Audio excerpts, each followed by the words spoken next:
Perkenalkan, saya Ari Kurnia Wijayanti dengan NIM 2022 015 088 kelas 6C.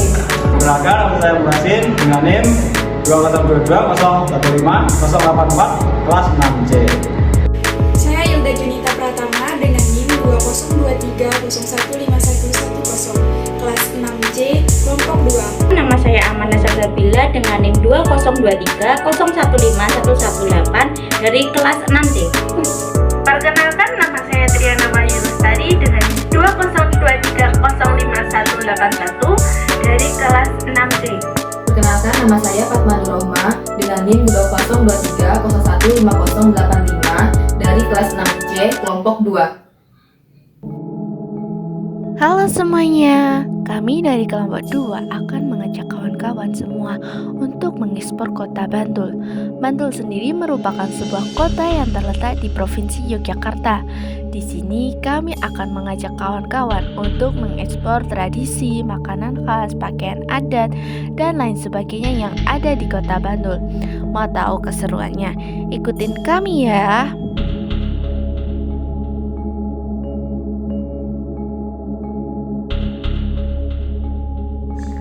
Langsung saja kita akan membahas tentang Masjid Agung Bantul. Masjid Agung Bantul mulai dibangun pada tahun 1980-an dan terus mengalami perkembangan hingga menjadi seperti sekarang. Masjid ini tidak hanya berfungsi sebagai tempat ibadah, tetapi juga sebagai pusat kegiatan keagamaan, sosial, dan budaya masyarakat Bantul. Dari segi arsitektur, Masjid Agung Bantul menggabungkan unsur tradisional Jawa dan sentuhan modern. Kubah besar yang menjadi ciri khasnya berdiri megah dilengkapi dengan menara yang menjulang tinggi, memberikan kesan sakral sekaligus elegan. Masjid Agung Bantul tidak pernah sepi dari kegiatan. Masjid Agung Bantul tidak pernah sepi dari kegiatan. Semua ini menunjukkan bahwa masjid bukan hanya tempat ibadah, tetapi juga pusat pemberdayaan umat. Selanjutnya, di sini kita akan membahas tentang Pasar Bantul. Pasar Bantul terletak di Jalan 9 Sudirman nomor 108 Bantul, Yogyakarta. Adalah sebuah pasar tradisional yang telah berdiri sejak zaman kolonial Belanda. Awalnya sebuah pasar kecil, ia berkembang menjadi pusat perdagangan utama di Bantul dengan menawarkan beragam produk seperti bahan pangan segar seperti sayuran, buah, daging, dan ikan, dan juga ada makanan olahan dan camilan tradisional. Modernisasi pada tahun 2000-an dan meningkatkan fasilitas di pasar Bantul seperti toilet, dapur rakyat, area PKL, dan juga kerajinan yang menarik minat wisatawan, keramik, ukiran kayu, dan peralatan rumah tangga.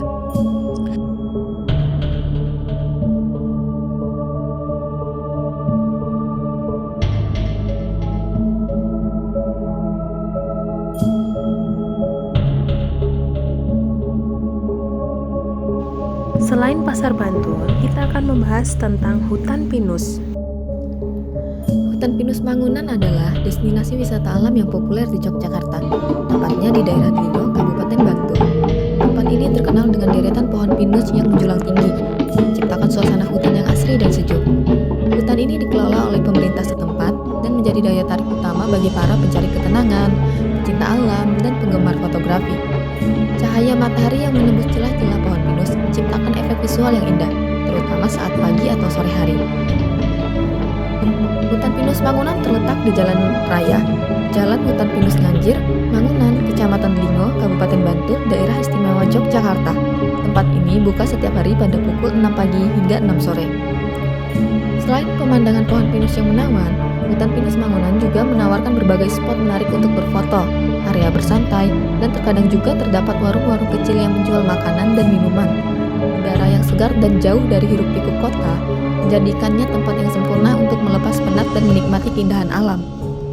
Jika kamu mencari tempat yang tenang dan indah untuk berinteraksi dengan alam, Hutan Pinus Mangunan bisa menjadi pilihan yang tepat di Yogyakarta. Geplak berasal dari Bantul, Yogyakarta, dan sudah dikenal sejak zaman dahulu. Konon, geplak awalnya dibuat sebagai makanan pengganti nasi saat masa paceklik. kini geplak justru menjadi oleh-oleh khas yang diburu wisatawan. Geplak terbuat dari bahan-bahan sederhana seperti kelapa parut, gula pasir atau kelapa muda, dan pewarna alami. Semua bahan dicampur, dimasak hingga mengental, lalu dibentuk bulat-bulat dengan tangan. Prosesnya tradisional, tapi hasilnya luar biasa.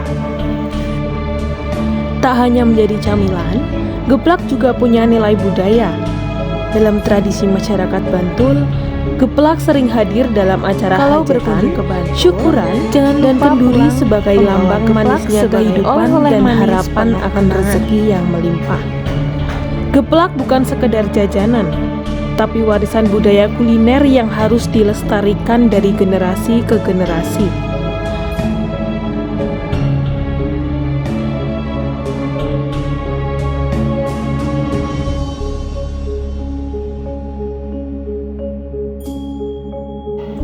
Teman-teman, Tahun Baru Islam atau sering dikenal dengan Tahun Baru Hijriah yang jatuh setiap malam 1 Muharram atau malam 1 Suro sering dirayakan dengan berbagai bentuk kegiatan. Setiap pada bulan Suro tiba, masyarakat Jawa umumnya melakukan berbagai ritual seperti tirakatan, jamasan, labuhan, serta nguras enceh. Nguras enceh adalah sebuah ritual tahunan setiap hari Jumat Kliwon atau Selasa Kliwon pada bulan Suro. Ritual ini dilakukan untuk membersihkan enceh yang ada di Imogiri. Enceh adalah sebuah gentong peninggalan para raja di keraton. Peninggalan para raja di keraton, enceh tersebut dipindahkan ke makam Sultan Agung. Di depan makam Sultan Agung terdapat 4 gentong, terdiri atas Kiai Mendung dari Turki, Nyai Syam dari Kerajaan Syam Thailand, Kiai Danumayam dari Palembang, Nyai Danurmurti dari Aceh. Upacara pengurasan enceh pun digelar di depan makam Sultan Agung.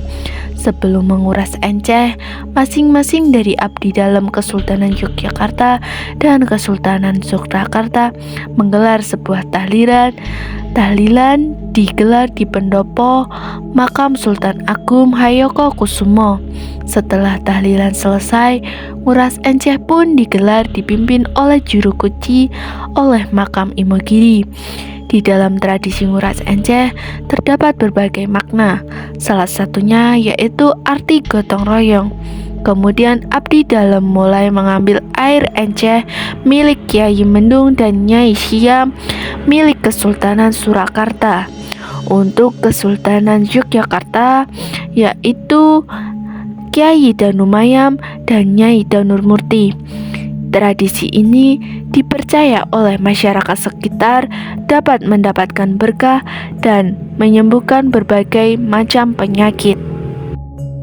Selanjutnya, Di sebuah pelosok budaya yang asri, tepatnya di Kabupaten Bantul, Yogyakarta, terdapat sebuah sentra batik yang menyimpan kekayaan budaya.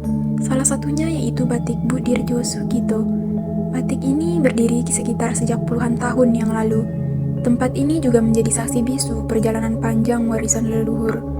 Dengan jari jemari yang sangat terampil, serta hati yang penuh ketekunan, para pengrajin batik di sini masih setia menggunakan teknik tradisional, yakni teknik batik tulis dan batik cap yang diwariskan secara turun-temurun. Batik di sini punya beragam motif-motif khas seperti motif parang, motif kaung, dan motif sidomukti, serta masih banyak jenis motif lainnya. Motif-motif ini bersalur menghiasi kain indah yang tak hanya memikat mata, tetapi juga memiliki syarat makna pada setiap jenis motifnya. Lebih dari sekedar kain, batik Budirjo Sugito adalah simbol cinta pada tradisi dan jati diri bangsa. mari kita lestarikan dan cintai budaya Indonesia sebagai warisan luhur bangsa yang memperkaya jati diri dan mempererat persatuan. Dengan mencintai budaya sendiri, kita turut menjaga identitas dan kebanggaan sebagai anak bangsa.